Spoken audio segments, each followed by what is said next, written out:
ఈరోజు దసరా రెండో రోజు నేను అమ్మవారికి కలువ పువ్వులతోనూ ఇదిగోండి రూపాయి బిళ్ళలతో 108 రూపాయి బిళ్ళలతో నేను అష్టోత్తరం చేశానండి. ఇదిగోండి కనిపిస్తుందా? ఇదిగోండి విష్ణుమూర్తికి తులసి దళాలతో అష్టోత్తరం చేసుకున్నానండి.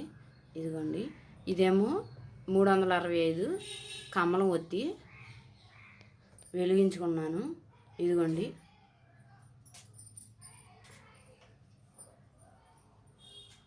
అమ్మవారు కనబడుతున్నారా?